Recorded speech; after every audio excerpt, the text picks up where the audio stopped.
पहले सरकारी नौकरी आती थी, अब नहीं आती। अब अवसर की क्षमता थी, मगर यहाँ भर्ती में घोटाले हो रहे हैं, पेपर लीक हो रहे हैं। और फिर जिस तरह से राष्ट्रीय स्तर पे जो है निजीकरण हो रहा है, जो आरक्षण नाम की सुविधा जो है कमजोर वर्गों को मिली थी आगे बढ़ने के लिए, वो उसको जो है पूर्ण रूप से लागू नहीं किया जा रहा है।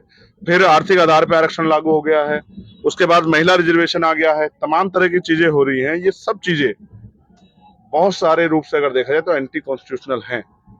जिस तरह से अंधविश्वास पाखंडवाद पे लगाम नहीं लग रही है और सारी संपत्ति को चंद लोगों के हाथ में दिया जा रहा है, ये संविधान का वॉयलेशन है। और जब संविधान का वॉयलेशन हो रहा है तो संविधान सुरक्षित है कहाँ? आने वाले कल में ये भी नहीं पता कि वोट देने का अधिकार भी जनता के पास बचेगा नहीं बचेगा।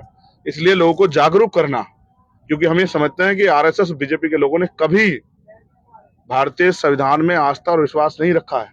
वो मुंह में राम बगल में छुरी जैसे हालात हैं। वो संविधान की बात इसलिए करते हैं कि लोग उनके खिलाफ ना हो जाए, लेकिन वो संविधान के रास्ते कभी चले ही नहीं। अगर चलते तो जिस तरह से उन्होंने सरकारें गिनाने के लिए लोकतंत्र की हत्या करने का प्रयास किया, जिस तरह से वो उन्होंने अपने चाहे लोग इसका इलेक्शन कमीशन के जो इंचार्ज हों उनको जो है वीआरएस लागू लगवाने का काम किया, ये सब बातें इस बार इशारा करते हैं कुछ ना कुछ बड़ा भारतीय जनता पार्टी करने जा रही है और हमें उस खतरे से अपने लोगों को अवगत कराना है। लेकिन स्टेट स्तर पे मैं समझता हूं कि यहाँ की जो सरकार है कांग्रेस की, उसने बहुत अच्छा नहीं किया, तो उस पर भी जनता का भरोसा नहीं। इसलिए आजाद समाज पार्टी यहाँ विधानसभा चुनाव बहुत मजबूती से लड़ेगी और आम लोगों की वोट के साथ जो है विश्वास के साथ आगे बढ़ने का काम करेगी। इसी में एक सवाल पूछता हूँ, क्योंकि राजस्थान में एक परिपाटी चली, एक बार कांग्रेस एक बार बीजेपी, कैसे तोड़ने कैसे? जनता बेवकूफ नहीं है, उन्होंने कांग्रेस को भी देख लिया और बीजेपी को देख लिया और उन्होंने अपने हाल भी देख लिए कि अगर वो सुबह मेहनत मजदूरी ना करें, वो अन्याय के खिलाफ ना लड़े। ये पहला एक ऐसा प्रदेश है जहां आरोपियों के पक्ष में पंचायतें होती है। ये एक पहला ऐसा प्रदेश है जहां आरोपियों को सत्ता का संरक्षण मिलता है। होता सब जगह है, लेकिन यहाँ उसका पैमाना बहुत मजबूत है और फिर हर एक न्याय के लिए आंदोलन करना पड़ता है। ये ऐसा प्रदेश है, तो यहाँ जनता जो है जो पीड़ित है उसकी आवाज उठाने के लिए और उनकी जो समस्याएं हैं, चाहे वो किसान की समस्या हो या मजदूर की समस्या हो या नौजवानों की समस्या हो या सीएचए की या थर्ड ग्रेड टीचर्स की जो समस्या हो या आशा आंगनबाड़ी की समस्या हो या महिलाओं के सशक्तिकरण सुरक्षा का मसला हो, इस पे राजस्थान सरकार फेल हुई है।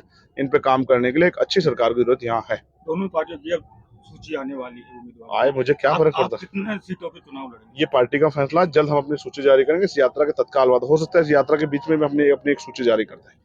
राजस्थान में कुछ दिनों से दो तीन शब्द है, नाकारा निकम्मा, काफी फेमस हुआ था और उसी का एक कहते हैं गढ़ है उस आदमी का, सचिन पायलट का। वहाँ एंट्री किस तरीके से आप मानते हैं? सचिन पायलट और किरोड़ी लाल जी का गढ़ है, उसको कैसे सहन? अब ये आप बता रहे हैं गड़बड़ भी होते हैं। राजनीति में तो मैंने बड़े अच्छे अच्छे मुख्यमंत्री प्रधानमंत्री हारते देखे हैं। गड़बड़ किसी का होता नहीं, जनता तय करती है। जब जनता के विश्वास पे कोई खरा नहीं उतरता उम्मीदों पे, तो जनता बदल देती है।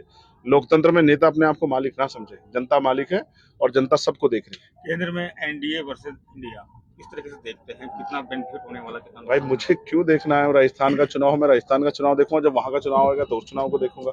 यूपी में भी अखिलेश जी हैं, आपके साथ रहे हैं, कुछ बातें थी जो शायद बनी नहीं है। कितनी बातें बनी, कितनी अटक गई? नहीं, चल रही है, अभी भी चल रही है। अभी हमने साथ मिलकर चुनाव लड़ा और भविष्य में जो होगा वो भविष्य गर्भ में। बाकी हमारा प्रयास है बीजेपी को रोकने के लिए अगर किसी की मदद करनी पड़े तो करेंगे। जयंत चौधरी भी लगातार हाँ, साथी अपना हम लोग सब लोग मिलकर काम करें जनता के हितों के लिए वहाँ पर। लास्ट सवाल यही पूछूंगा कि दो पार्टियों के बीच में सेंधमारी के लिए क्यों? ये जनता उनकी गुलाम है क्या दोनों पार्टियों की?